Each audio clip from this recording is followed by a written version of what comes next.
اللهم صل وسلم وبارك عليك يا حبيبي يا رسول الله. عاملين ايه يا احلى متابعين في الدنيا؟ مساء التفاؤل على عيونكم، مساء الهنا. شايفين الجمال؟ عدى الكلام. بصوا، قلت بقى اروق على نفسي كده واعمل فطار بجد عظمه، بجد كان حلو قوي.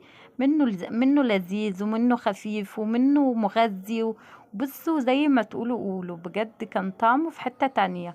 يلا بينا بقى نسمي بالله ونشوف الفيديو معانا بيتكلم عن ايه. كان عندي طاسة، نزلت بقى فيها بمعلقة سمنة كده، معلقة سمنة بلدي بقى كده، علشان ايه؟ تغذينا كده وترم عظمنا.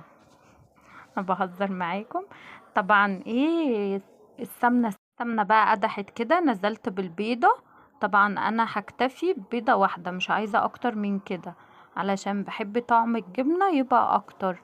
انا طبعا هعمل بيض على جبنة قريش. الوصفة دي حلوة قوي، زي ما قلت لكم مغذية للصغير قبل الكبير. لو في لسه اطفال او حاجة ولادكم، اعملها لهم في السندوتشات، بجد بتبقى حلوة قوي.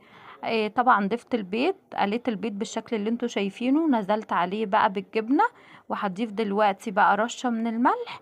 وبس كده. شفتوا فطار اسهل من كده؟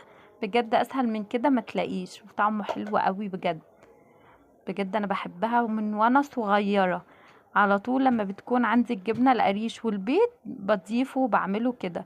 ممكن بقى تضيفي بيضتين تلاتة على حسب انتي ما بتحبي، بس انا بحب طعم الجبنة اكتر فيها. خلصت معايا بقى بالشكل اللي انتوا شايفينه ده. وهنا بقى دلوقتي ضفتها في الطبق مال البوتاجاز. بصوا، مش عارفه شفتوا الحته دي فطار جت سريع ازاي، وبسيط وسهل وما شفتش احلى من كده. وهنا بقى جبت رغيف عيش كده، قطعته مثلثات او مربعات وحمصته كده. بصوا بجد كان خطير. انا بعشق الوصفه دي بالعيش المحمص او العيش الناشف، بتبقى خطيره بجد. بحب بقى بعد ما بحمر العيش كده اضيف عليه رشة من الملح ورشة من الكمون. قولولي بقى ايه رأيكم في الفطار اللذيذ والسهل والجميل ده.